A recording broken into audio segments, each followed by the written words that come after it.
Good day everyone, my dear brothers and sisters in Christ. Today is Friday, February 2, 2024, Feast of the Presentation of the Lord. Welcome sa aking video. I am Myrna de Mariana OCDS Philippines. Would like to share the gospel for today. Please don't forget to subscribe, like, and share sa aking video.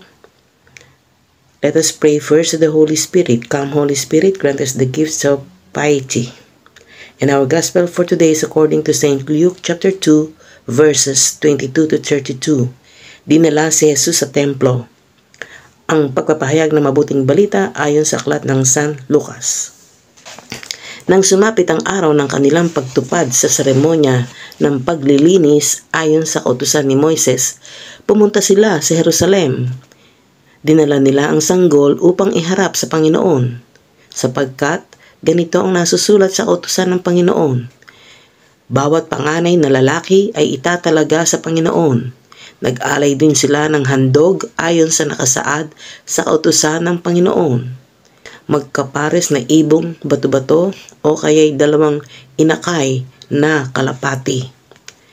May isang taon noon sa Jerusalem na ang pangalay Simeon, isang lalaking matuwid, may takot sa Diyos, at naghihintay sa katubusan ng Israel. Nasa kanya ang Espiritu Santo.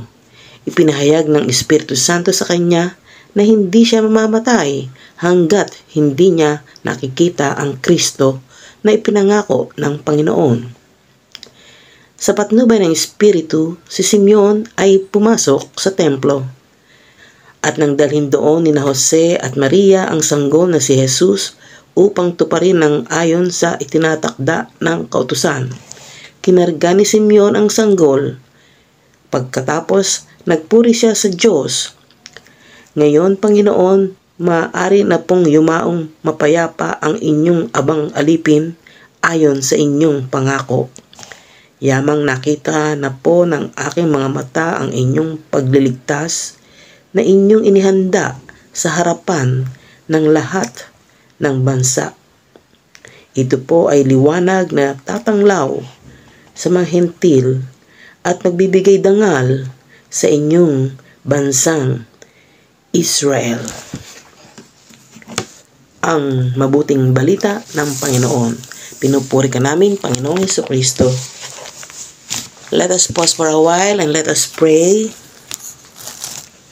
O powerful Father, Christ your Son became man for us and was presented in the temple. May He free our hearts from sin and bring us into your presence. We ask this through our Lord Jesus Christ your Son, who lives and reigns with you and the Holy Spirit, one God forever and ever. Amen. God bless us all in the name of the Father and of the Son and of the Holy Spirit. Amen.